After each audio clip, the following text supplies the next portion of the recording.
ملحد سے ملحق ایتھیسٹ کے سوال۔ سوال 1، اگر خدا ہے تو دلیل کے ساتھ اس کے وجود کو ثابت کریں۔ سوال 2، خدا کو رزاق ثابت کریں کہ وہ کہاں موجود ہے۔ سوال 3، خدا اس کائنات کا قادر کیسے ہے؟ وہ خدا کائنات کا خالق کیسے ہوا؟ سوال 4، خدا کا اگر وجود ہے تو اسے ثابت کریں۔ جواب محمد شکور شاکر نمانا، ملحد ایتھیسٹ خدا کے ہونے نہ ہونے کی بحث دراصل خود و ملحق مزید یقین دہانی کروانا چاہتا ہے۔ وہ کسی اور کے ذریعے اور ذائقوں سے خود مطمئن ہونا چاہتا ہے۔ وہ اپنے شکوک دور کرنے کے لیے سوالات اٹھاتا ہے اور اپنے ذہن کو مطمئن کرنے کے لیے دوسروں سے دلائل طلب کرتا ہے تاکہ سوال، دلیل اور بحث کے ذریعے اسے کامل یقین حاصل ہو سکے۔ جواب ملحد سے ملحق صاحب، خدا کے وجود کی ایک دلیل یہ ہے کہ آپ اسی کا انکار کر رہے ہیں۔ انکار، اقرار اصرار اور بحث و مباحثہ ہمیشہ اسی چیز پر ہوتا ہے جو موجود ہو اور جس کا کوئی نام ہو، کیونکہ نام بھی اسی کا ہوتا ہے جس کا وجود ہو۔ مثال کے طور پر ہم رات کے وقت بھی سورج کی بات کرتے ہیں اور اس کی روشنی، دھوپ اور تپش پر گفتگو کرتے ہیں، حالانکہ رات کو نہ سورج نظر آتا ہے، نہ روشنی ہوتی ہے اور نہ گرمی، لیکن اس کے باوجود سورج کا وجود قائم اور برقرار ہوتا۔ بالکل ایسے ہی اکثر خدا کے وجود پر بحث ہونے پر بھی خدا موجود ہی تو ہوتا ہے۔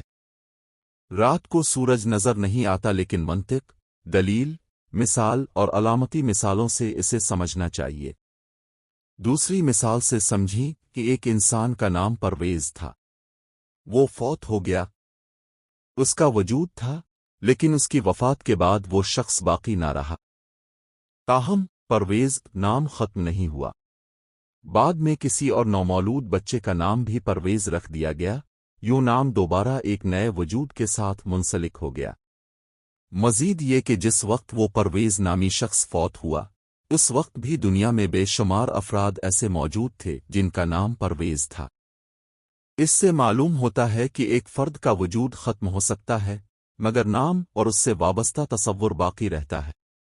دوسری مثال یہ ہے کہ جب الف انسان بے انسان سے بات کرتے ہوئے شیر کا نام لیتا ہے تو سننے والے کے تصور میں فوراً شیر کی شکل آ جاتی ہے۔ اس کی وحشت، طاقت اور دیگر خصوصیات ذہن میں واضح ہو جاتی ہے، یعنی صرف نام لینے سے ہی اس کی صورت اور صفات دونوں تصور میں آ جاتی ہے۔ اسی طرح اگر الف انسان بے انسان سے گدھے کا نام لے تو فوراً گدھے کی شکل، اس کی بوجھ اٹھانے کی خصوصیت، ناگوار آواز، ہینگنا اور دیگر پہچانیں، حتیٰ کہ بے وقوفی کی علامت کے طور پر اس کی مثال بھی ذہن میں آ جاتی ہے۔ ان دونوں مثالوں سے یہ ظاہر ہوتا ہے کہ کسی نام کے ادا ہوتے ہی اس کی صفات اور خصوصیات بھی ذہن میں آ جاتی ہے۔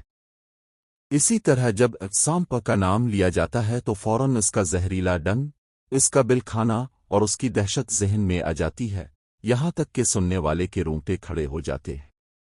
اسی طرح جب پرندوں جیسے تیتر، بٹیر جانوروں جیسے خرگوش اور وحشی درندوں کا ذکر کیا جائے تو ان کی شکل، حرکات اور ہیبت فوراً تصور میں ابھر آتی ہے۔ پس جب خدا کا نام لیا جاتا ہے تو انسانی تصورات اور خیالات میں ان گنت خصوصیات جلوہ گر ہو جاتی ہیں، جیسے زبردست، قہار، غضبناک، خبردار، مہربان، رحمان، رحیم وغیرہ۔ اگر اللہ تعالیٰ کی تمام صفات اور نام لکھنے کا ارادہ کیا جائے اور فرض کریں کہ پوری کائنات کے درخت قلم بن جائیں اور تمام نہریں، دریا، سمندر اور جھیلیں سیاہی بن جائیں، تب بھی اللہ کے نام اور صفات مکمل طور پر نہیں لکھی جا سکتی۔ قلم اور سیاہی ختم ہو جائیں گے مگر اس کی صفات ختم نہیں ہوں گی۔ ملحد بھائی کو یہ عرض ہے کہ دنیا بھر کی تحقیقات اور تقریباً 99% مذاہب عالم کے ماننے والے اس بات پر متفق ہیں کہ اللہ وہ پاک ذات ہے جو انسانی عقل اور شعور سے بلند اور بالاتر ہے، یعنی اس کی ذات ہماری محدود سمجھ سے ماورا ہے۔ پھر بھی ملحد بھائی ہم سے خدا کے وجود کی ضمانت طلب کرتا ہے، حالانکہ حقیقت یہ ہے کہ ہم خود اللہ کی ضمانت میں ہیں۔ اسی طرح خدا کے ہونے نہ ہونے کی بحث بھی دراصل اسی خدا کے بارے میں ہو رہی ہے۔ اگر خدا کا کوئی تصور، نام دعویٰ ہی نہ ہوتا تو اس پر بحث بھی نہ ہوتی۔ بحث اسی کے وجود کے بارے میں ہو رہی ہے جس کا نام لیا جا رہا ہے سوال ملحد سے ملحق ایتھیسٹ کے نزدیک یہ کیسے ممکن ہے کہ خدا کو بہت خوبصورت کہا جائے جبکہ اسے کسی نے کبھی دیکھا ہی نہیں؟ جس ہستی کو دیکھا نہ گیا ہو اسے خوبصورت یا بدصورت کیسے قرار دیا جا سکتا ہے؟ کیا خدا کی خوبصورتی صرف نام اور صفت تک محدود ہے؟ جواب ملحق صاحب، اگر آپ خدا کی خوبصورتی کے بارے میں سوال کرتے ہیں تو اس کا مطلب یہ ہے کہ آپ کے ذہن میں خدا کا کوئی نہ کوئی تصور ضرور موجود ہے۔ انسان جب کسی نام، صفت یا کام کے بارے میں سوال کرتا ہے تو اس سے پہلے اس کے ذہن میں اس کا ایک تصور، خاکہ اشبی ضرور بنتی ہے۔ اگر آپ نے کبھی خدا کو دیکھا نہیں تب بھی اس کے بارے میں سن کر، پڑھ کر یا دوسروں کے بیان سے آپ کے ذہن میں ایک تصور ضرور قائم ہو جاتا ہوگا اور ہوتا بھی ہے۔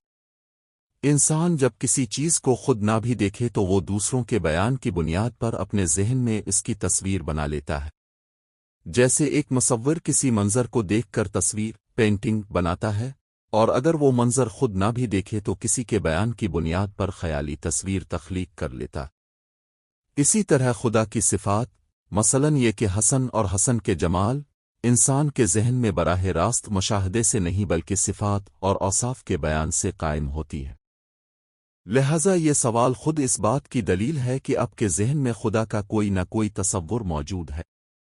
خوبصورتی یا ظاہری شکل و شبیہ تک محدود نہیں بلکہ صفات، کمال، حسن صورت اور حسن سیرت کے معنوں میں بھی سمجھی جاتی ہے۔ کسی جسمانی بیماری کی تشخیص کی بات کی جائے نا تو وہاں ایک خاص قسم کی یعنی میتھس جیسی درستگی ہوتی ہے۔ ہاں ایک دم کیٹیگوریکل ہوتا ہے سب۔ بالکل، ہڈی کی ہڈی ٹوٹ جائے تو ایکس رے مشین اس ٹوٹی ہوئی سفید ہڈی کی لکیر کو کالی اسکرین پر واضح کر دیتی ہے اور ڈاکٹر بس اس پر انگلی رکھ کر مسئلہ بتا دیتا ہے۔ صحیح، وہاں معاملہ بالکل صاف ہوتا ہے کہ ہڈی ٹوٹی ہے یا نہیں۔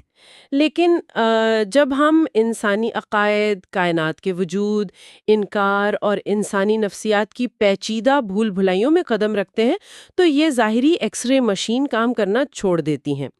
ہم ایک ایسے دھندلے منظرنامے میں داخل ہو جاتے ہیں جسے سلجھانا کسی مشین کے بس کی بات نہیں۔ اور یہی وہ مقام ہے جہاں ہماری روایتی منطق اکثر دم توڑ دیتی ہے۔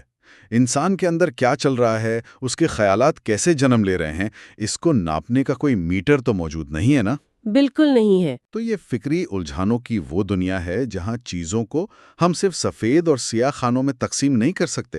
صحیح۔ تو اسی دھندلے منظرنامے کو سمجھنے کے لیے آج کی اس فکری نشست میں ہم مشہور مصنف محمد شکور شاکر نمانا کی تحریروں اور ان کے مضامین کا ایک بہت ہی گہرا فلسفیانہ مطالعہ کرنے والے ہیں۔ اور ان تحریروں کی خاصیت یہ ہے کہ یہ صرف سطح پر نہیں ٹھہرتی بلکہ انسانی سوچ کے ان تاریک کونوں تک جاتی ہیں جہاں عموماً لوگ جانے سے گریز کرتے ہیں۔ ہاں، اور سننے والوں کو میں یہ بتاتی چلوں کہ آج ہمارا مقصد ان کے پچھلے حوالوں کو جوڑتے ہوئے نئے مضامین کو ڈیپلی ایکسپلین کرنا ہے۔ ہم کوشش کریں گے کہ کوئی بھی کڑی اسکپ نہ ہو۔ یہ بہت ضروری ہے تاکہ ان کا پورا فلسفہ سمجھ آ سکے۔ لیکن اس سفر پر نکلنے سے پہلے ایک وضاحت ضروری ہے۔ ان تحریروں میں جو مذہبی، سیاسی یا عالمی اداروں کے حوالے ہیں جیسے اقوام متحدہ، امریکہ یا جاوید اختر جیسی شخصیات کا ذکر، یہ سب مصنف محمد شکور شاکر نمانا کے اپنے خیالات اور دلائل ہیں۔ بالکل، ہمارا کام یہاں کسی فریق کی حمایت کرنا نہیں ہے۔ صحیح، ہم بس ان فلسفیانہ افکار کو دیانتداری سے سننے والوں تک پہنچانا چاہتے ہیں بنا کوئی فیصلہ سنائے۔ یہ ایک بہت متوازن نقطۂ آغاز ہے۔ تجزیے کا اصل حسن یہی ہے کہ ہم خیالات کو ان کی اصلی حالت میں سمجھیں اور یہ کھوج لگائیں کہ مصنف کفر، الحاد اور انسانی کائنات کو کس منفرد زاویے سے دیکھتے ہیں۔ تو پھر شروعات اس سب سے بنیادی بحث سے کرتے ہیں جو وجود اور انکار کی منطق پر ہے۔ نمانا صاحب کی تحریروں میں یہ پوائنٹ بہت ابھر کر سامنے آتا ہے کہ جب ایک انسان خدا کے وجود پر سوال اٹھاتا ہے تو وہ شعوری یا لاشعوری طور پر کیا ثابت کر رہا ہوتا ہے۔ ہاں، اور دلچسپ بات یہ ہے کہ وہ الحاد یعنی ایتھیزم کو کوئی جدید دور کا فکری انقلاب نہیں مانتے۔ اچھا۔ ان کے نزدیک اس کی جڑیں بہت گہری ہیں۔ وہ تاریخ اور فلسفے کو جوڑتے ہوئے یہ دلیل پیش کرتے ہیں کہ جس دن سے حضرت آدم زمین پر آئے اسی دن سے شیطان کی صورت میں الحاد اور انکار بھی زمین پر موجود رہا ہے۔ یعنی انکار کرنا کوئی نیا ٹرینڈ نہیں ہے؟ بالکل نہیں، لیکن یہاں جو بات واقعی غور طلب ہے وہ مصنف کا جوابی استدلال ہے۔ ملحد لوگ اکثر کہتے ہیں کہ ہم نے خدا کو نہیں دیکھا اس لیے نہیں مانتے، تو مصنف بڑی سادگی سے پوچھتے ہیں کہ اگر صرف نہ دیکھنے کی بنیاد پر انکار ہے تو کیا کوئی ملحد ہمیں شیطان کو دکھا سکتا ہے؟ حیرت انگیز، یہ سوال تو اچانک بحث کا رخ ہی موڑ دیتا ہے نا؟ ہاں، کیونکہ ظاہر ہے کوئی بھی انسان چاہے وہ ملحد ہی کیوں نہ ہو، محض اپنی طرف اشارہ کر کے یہ تسلیم نہیں کرنا چاہے گا کہ شیطان اس کے اندر موجود ہے۔ اور اسے بھی گہری بات مصنف نے لفظوں کی نفسیات سے سمجھائی ہے۔ وہ کہتے ہیں کہ جسے ہم عام زبان میں ملحد کہتے ہیں وہ دراصل ملحق ہے۔ ایک منٹ، ملحق؟ اس لفظ کا مطلب تو کسی چیز سے جڑنے والا ہوتا ہے نا؟ ایک انکار کرنے والے کو وہ جڑنے والا کیسے کہہ سکتے ہیں؟ یہی تو ان کا بڑا پوائنٹ ہے۔ ہاں۔ وہ کہتے ہیں کہ انکار کرنے والا دراصل مزید یقین دہانی چاہنے والا ہے۔ ان کا استدلال یہ ہے کہ انکار، اقرار، اصرار یہ سب ہمیشہ اسی چیز کا ہوتا ہے جس کا کوئی وجود ہو۔ صحیح۔ اگر خدا کا کوئی تصور یا نام ہی نہ ہوتا تو انسان اس پر صدیوں سے بحث ہی کیوں کرتا؟ وہ مثال دیتے ہیں کہ ہم رات کے گہرے اندھیرے میں بھی سورج کی تپش پر بات کرتے ہیں، حالانکہ رات کو سورج نظر نہیں آ رہا ہوتا۔ بالکل، لیکن اس کا وجود تو ختم نہیں ہوتا نا۔ یہ مثال واقعی بہت واضح ہے، اور انہوں نے انسانی ناموں کی جو مثال دی تھی وہ بھی کمال کی ہے۔ جیسے ایک فرضی کردار پرویز کا ذکر کیا کہ اگر پرویز مر جائے تو اس کا جسم مٹی میں مل جاتا ہے، لیکن پرویز نام زندہ رہتا ہے۔ ہاں، نام کبھی نہیں مرتا۔ لیکن کیا صرف نام کا موجود ہونا اس چیز کی صفات کو بھی بتا دیتا ہے؟ بالکل بتا دیتا ہے۔ اسے سمجھانے کے لیے وہ جانوروں کی ایک بہت طاقتور مثال دیتے ہیں۔ اگر میں یہاں صرف شیر کا لفظ ادا کروں تو آپ کے ذہن میں کیا آئے گا؟ ایک دم سے ہیبت، طاقت اور جنگل کا بادشاہ ذہن میں آ جائے گا۔ صحیح۔ اگر میں گدھا کہوں تو وزن اٹھانے یا بے وقوفی کا تصور ابھرے گا، اور اگر صرف سانپ کہہ دیا جائے تو اس کا زہر اور وہ ٹھنڈی سی دہشت ذہن میں آ جاتی ہے۔ ہاں، انسان بالکل چوکنا ہو جاتا ہے۔ تو ثابت یہ ہوا کہ جیسے ہی نام لیا جاتا ہے اس کی صفات شعور میں ایکٹیو ہو جاتی ہیں۔ اسی منطق کے تحت جب خدا کا نام لیا جاتا ہے تو اس کی لامحدود صفات جیسے رحمان، رحیم یا خالق ہونا انسان کے تصور میں جلواگر ہو جاتی ہیں۔ یہاں آ کر میرا ایک سوال بنتا ہے جو اکثر اس بحث میں اٹھتا ہے۔ اگر جس خدا کو کسی نے ظاہری آنکھ سے دیکھا ہی نہیں تو اسے خوبصورت کیسے کہا جا سکتا ہے؟ یہ ایک کامن آبجیکشن ہے۔ ہاں نا، تو میں اگر اس پر مصنف کی ہی ایک تشبیہ استعمال کروں تو کیا یہ ویسا ہی نہیں ہے جیسے ایک مصور کسی ایسے منظر کو کینوس پر اتار لیتا ہے جسے اس نے کبھی دیکھا نہیں ہوتا؟ بالکل۔ وہ بس لوگوں کی باتوں، صفات اور کہانیوں کی روشنی میں ذہن میں ایک تصویر بنا لیتا ہے۔ یعنی خوبصورتی صرف شکل دیکھنے کا نام نہیں، صفات کو سمجھنے کا بھی نام ہے۔ بہت ہی شاندار تشبیہ ہے یہ۔ دیکھیں، اگر کسی چیز کی خوبصورتی پر سوال اٹھایا جا رہا ہے تو اس کا مطلب ہی یہ ہے کہ لاشعور میں کہیں نہ کہیں اس کا ایک کامل خاکہ موجود ہے۔ صحیح۔ سوال اٹھانا اس بات کا ثبوت ہے کہ انسان اس ہستی کو جانتا ہے، لیکن یہاں ایک عجیب معمہ پیدا ہوتا ہے۔ وہ کیا؟ اگر لاشعور میں یہ سب موجود ہے تو آخر انسان اس انکار کے راستے پر چل کیوں نکلتا ہے؟ ہاں، یہی تو سب سے بڑا سوال ہے۔ کیا یہ یعنی کوئی فکری ضد ہوتی ہے یا اس کے پیچھے کوئی نفسیاتی وجہ ہے؟ اس کا جواب نعمانہ صاحب کے فلسفے کے دوسرے حصے میں ملتا ہے۔ وہ واضح کرتے ہیں کہ اکثر اوقات الحاد کوئی علمی ضد نہیں ہوتی، بلکہ یہ شدید نفسیاتی دباؤ، دکھ اور صدمات کے خلاف ایک ڈیفنس میکنزم ہوتا ہے۔ ذرا اس کو کھول کر بتائیں۔ صدمات کسی کو خدا کے انکار تک کیسے لے جاتے ہیں؟ اکثر تو ہم دیکھتے ہیں کہ دکھ انسان کو خدا کے قریب کر دیتا ہے۔ یہی باریکی سمجھنے والی ہے۔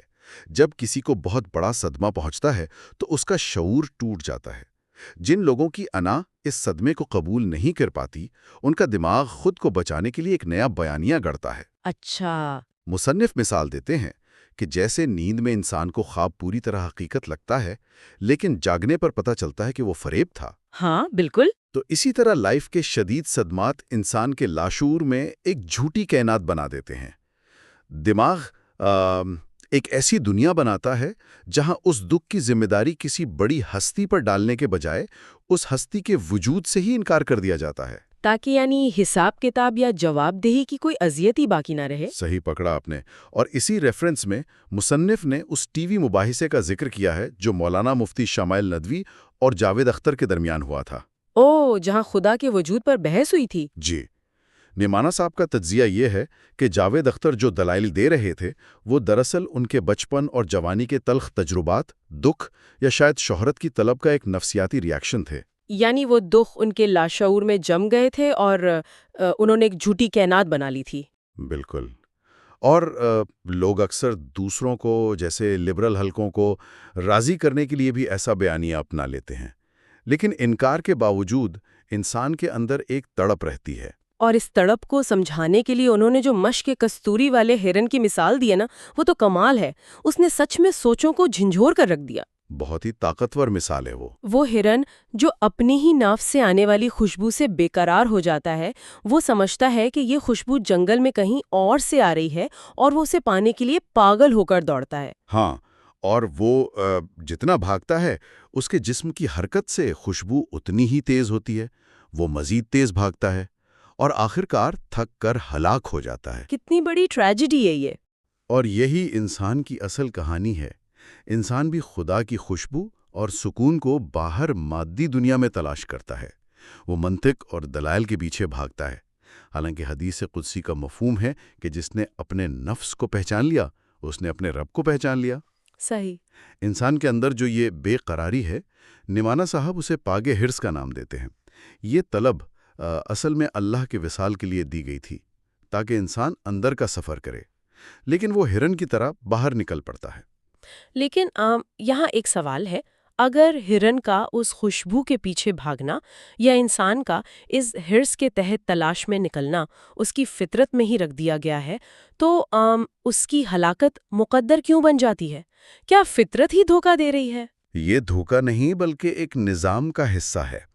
اگر ہم اسے ذرا وسیع تناظر میں دیکھیں تو مصنف بتاتے ہیں کہ انسان کتنا ہی ذہین کیوں نہ ہو، جیسے انہوں نے جاوید اختر کا ذکر کیا، اس روحانی سفر میں کسی ہادی یا استاد کے بغیر وہ لازماً بھٹک جاتا ہے۔ اچھا، یعنی گائیڈ ضروری ہے۔ بالکل۔ ہرن اس لیے مرتا ہے کیونکہ اسے بتانے والا کوئی نہیں ہوتا کہ جس کے پیچھے تم بھاگ رہے ہو وہ تمہارے اندر ہے۔ انسان خوش قسمت ہے کہ اسے بتانے کے لیے انبیاء اور اساتذہ بھیجے گئے۔ صحیح بات ہے۔ اگر ہم اپنی عقل کے غرور میں ان کی رہنمائی نہیں لیں گے تو ہم بھی اس ہرن کی طرح مارے جائیں گے۔ جی، سر جھکانے کا مطلب اندھی تقلید نہیں بلکہ اپنی عقل کو اس الہامی راستے سے جوڑنا ہے۔ تو اب یہ طے ہو گیا کہ سب کچھ انسان کے اندر ہے، اور یہیں سے بات ان کے اس فلسفے پر آتی ہے جو مجھے سب سے زیادہ حیران کن لگا۔ وہ کون سا؟ اگر یہ سب اندر ہے تو یہ اندر کی کائنات پریکٹیکل لائف یا دنیا کی کامیابیوں میں کیسے ظاہر ہوتی ہے؟ نعمانہ صاحب نے بڑی کمپنیوں جیسے میک ڈونلڈس یا فورڈ کی کامیابی کو جس طرح روحانی زاویے سے ڈیفائن کیا ہے، وہ سوچ کو ہلا دیتا ہے۔ واقعی ان کا اپروچ بالکل مختلف ہے۔ وہ کہتے ہیں کہ ایک معمولی چائے بیچنے والے کا ارب پتی بن جانا محض اس کی جسمانی محنت کا نتیجہ نہیں ہوتا۔ اگر صرف محنت ہی سب کچھ ہے تو اس کا میکانزم کیا ہے؟ یہ سب ہوتا کیسے ہے؟ مصنف اس کو ایک کائناتی مثال سے کھولتے ہیں۔ وہ کائنات کی تخلیق کی بات کرتے ہیں کہ جیسے اللہ نے اس کائنات کو بنانے کے لیے کن فیکن یعنی ہو جا کہا، ایک عظیم دھماکہ۔ بالکل، اور پھر کائنات 6 یا 7 دن میں بنی۔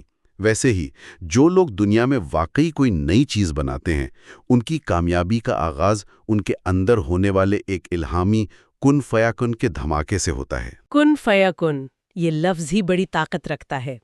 اور اس بات کو ثابت کرنے کے لیے وہ مقامی مزدوروں جیسے کلن، پٹافی یا صغیر کی مثال دیتے ہیں جو دن رات سردی گرمی کی پرواہ کیے بنا سخت محنت کرتے ہیں۔ لیکن اس محنت کے باوجود وہ معیشت میں وہیں کھڑے ہیں۔ اگر فرمائش صرف پسینہ بہانے کی ہوتی تو یہ مزدور فورٹ کے مالک سے زیادہ امیر ہوتے۔ تو ثابت یہ ہوا کہ رزق اور نئی تخلیق کا تعلق صرف فزیکلی تھکنے سے نہیں ہے۔ صحیح. جب تک اندر کا وہ دھماکہ نہیں ہوتا انسان کولو کے بیل کی طرح صرف چکر کاٹتا رہتا ہے. جب وہ الہامی چنگاری گرتی ہے تو ایک الگ ہی کائنات جنم لیتی ہے. بالکل یہی بات ہے. لیکن ایک منٹ، مجھے یہاں تھوڑا سا اختلاف ہے، یا کہہ لیں ایک سخت سوال ہے. اگر ہر بڑی کامیابی صرف اس اندر کے دھماکے پر نربھر کرتی ہے تو پھر ہم جو بزنس سکولز میں پڑھتے ہیں، سکسیسفل لوگوں کی عادات کاپی کرنے کی کوشش کرتے ہیں، کیا وہ سب بیکار ہیں؟ اچھا سوال ہے. یعنی کیا انسان ہاتھ پر ہاتھ رکھ کر بس اس دھماکے کا انتظار کرے؟ مصنف نے اس کا جواب بہت گہرائی سے دیا ہے. وہ کہتے ہیں کہ آپ کسی کی ظاہری نقل کر کے نئی دنیا نہیں بنا سکتے، جیسے آپ شریعت کی ظاہری نقل کر کے نبی نہیں بن سکتے، کیونکہ نبوت اندر کا مقام ہے. اسی طرح آپ کسی امیر آدمی کے صبح اٹھنے کے ٹائم کو کاپی کر کے بل گیٹس نہیں بن سکتے. آپ آرام سے بستر پر لیٹے کر بسکٹ کھاتے ہوئے محض خواب نہیں دیکھ سکتے. تو پھر شرط کیا ہے اس دھماکے کی؟ 2 شرطیں ہیں.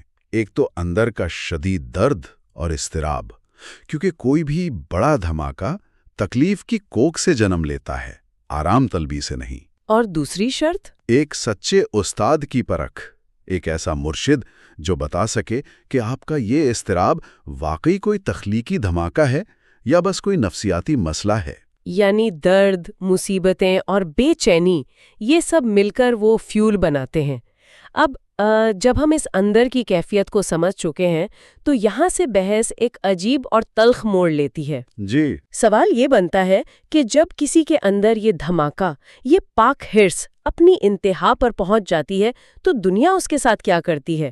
اور دوسری طرف جب کوئی انسان برائی میں انتہا پر جاتا ہے تو شیطان کا کیا حال ہوتا ہے؟ ان دونوں کا جو تقابل نمانا صاحب نے کیا ہے نا، وہ رونگٹے کھڑے کر دیتا ہے. یہی ان کی تحریر کا کمال ہے کہ وہ تصوف اور جدید عالمی سیاست کو ایک ہی فریم میں لے آتے ہیں. وہ تاریخ سے منصور حلاج، شمس تبریزی اور ابن عربی جیسی ہستیوں کو نکالتے ہیں جن کے اندر اللہ کی محبت کا دھماکہ اتنا تیز تھا کہ وہ اپنی ہوش کھو بیٹھے اور انہوں نے اناؤل حق کہہ دیا. تو اس وقت کے معاشرے نے ان کے ساتھ کیا کیا؟ انہیں شروع میں ملحد کہا گیا، فتوے لگائے گئے اور سولیوں پر لٹکا دیا گیا، کیونکہ دنیا ان کی اس اندر کی کیفیت کو سمجھ ہی نہیں سکی تھی. ہاں، لیکن وقت نے ثابت کیا کہ وہ کافر نہیں تھے. وہ تو عشق کی ایسی انتہا پر تھے جسے عام شعور نہیں پا سکتا. آج صدیوں بعد بھی وہ حضرت کہلواتے ہیں. یہ تو خدا کی روشنی کی انتہا تھی. صحیح. لیکن جب مصنف جدید انسان کا خاکہ کھینچتے ہیں جو برائی کی انتہا پر ہے تو منظر بالکل مختلف ہے. وہ بہت طنزیہ ہے. اور وہ منظر واقعی اس پوری بحث کا سب سے چونکا دینے والا حصہ ہے. نعمانہ صاحب کہتے ہیں کہ آج کا انسان برائی، مکاری اور لوٹ مار میں شیطان کو پیچھے چھوڑ چکا ہے. ہاں، وہ ایک امیجنری سین بناتے ہیں جہاں شیطان اپنے ساتھی کے کان میں روتا ہوا سرگوشی کر رہا ہے. شیطان کہتا ہے کہ ہماری تو اللہ نے حدیں مقرر کی ہیں، ہم مکہ مدینہ نہیں جا سکتے. لیکن ان انسانوں کو دیکھو. وہ انسان جو بظاہر بہت سویلائزڈ ہیں، جو اقوام متحدہ، امریکہ یا سپر پاورز کے اشاروں پر ناچنے والے حکمران ہیں، جو عوام کا خون چوستے ہیں، دنیا میں جنگیں کرواتے ہیں، اور پھر وہی لوٹ کا مال اور خون آلود پیسہ لے کر فخریہ انداز میں مکہ مدینہ بھی چلے جاتے ہیں. بالکل. اور شیطان بے بسی سے کہتا ہے کہ ہم انہیں کیا گمراہ کریں گے، یہ انسان تو ہمیں بھی لے ڈوبیں گے. یہ کتنا گہرا کنز ہے اس جدید عالمی نظام پر. مصنف بتانا چاہتے ہیں کہ جب انسان اپنے اندر کا الہامی نور بھول کر کستوری کی تلاش میں حرام راستوں پر بھاگتا ہے تو وہ ایک ایسا عفریت بن جاتا ہے جس سے شیطان بھی خوف کھاتا ہے. صحیح. شیطان آج باقاعدہ خود کو بے روزگار محسوس کر رہا ہے. اس بات کی سنگینی سوچیں ذرا. کائنات کی سب سے بڑی برائی آج کے انسانوں کے سامنے لاچار ہے. یہاں آ کر تمام روایتی فلسفے دم توڑ جاتے ہیں. اور یہیں ہماری آج کی یہ فکری نشست بھی اپنے اختتام کی طرف بڑھ رہی ہے. ہم نے واقعی ایک بہت لمبا اور گہرا سفر طے کیا ہے. جی، ہم نے ان تحریروں کے ذریعے لفظوں کی روح کو سمجھا ہے. ہم نے دیکھا کہ انکار کرنے والا کیسے اصل میں ملحق ہوتا ہے. کستوری والے ہرن کے ذریعے ہم نے صدمات اور جھوٹی کائنات کو سمجھا. ہم نے کن فیکن کے الہامی دھماکے کو دیکھا جو صرف جسمانی محنت کی نفی کرتا ہے. اور آخر میں ہم نے عشق کی انتہا سے لے کر آج کے اس مکار انسان کو بھی دیکھا جس سے شیطان بھی پناہ مانگتا ہے۔ یہ سب واقعی اپنے اندر جھانکنے کی ایک بہت بڑی دعوت ہے، اور اسی لیے اس بیٹھک کو ختم کرنے سے پہلے میں سننے والوں کے لیے ایک سوال چھوڑ کر جانا چاہتی ہوں جو اس سب سے پیدا ہوتا ہے۔ ضرور، کیا سوال ہے؟ دیکھیں، اگر سچ میں کامیاب ہونے یا روحانی منزل پانے کے لیے انسان کے اندر کن فیکون کا دھماکہ اور درد شرط ہے، اور دوسری طرف آج کا انسان برائی میں شیطان کو بھی حیران کر چکا ہے، تو سوال یہ ہے کہ آج جو یہ گلوبل معاشرہ بن رہا ہے، جو اندھی ترقی کی دوڑ ہے، کیا یہ سچ میں کسی الہامی دھماکے کا نتیجہ ہے؟ یا پھر ہم سب بھی اس کستوری والے ہرن کی طرح کسی جھوٹی خوشبو کے پیچھے بھاگتے ہوئے خود کو ہلاک کرنے کی ایک بڑی اجتماعی تیاری کر رہے ہیں؟ وہ شروع میں ذکر کی گئی ایکس رے مشین کیا ہمیں باہر کی ہڈیاں دکھاتے دکھاتے اندر کی ٹوٹی ہوئی روحیں دکھانا بھول گئی ہے؟ یہ ایک بہت ہی جھنجھوڑ دینے والی سوچ ہے جہاں ہر شخص کو رک کر غور کرنا ہوگا۔ بالکل۔ آج کے اس گہرے فکری تجزیے میں ہمارے ساتھ شامل ہونے کا آپ سب کا بہت بہت شکریہ۔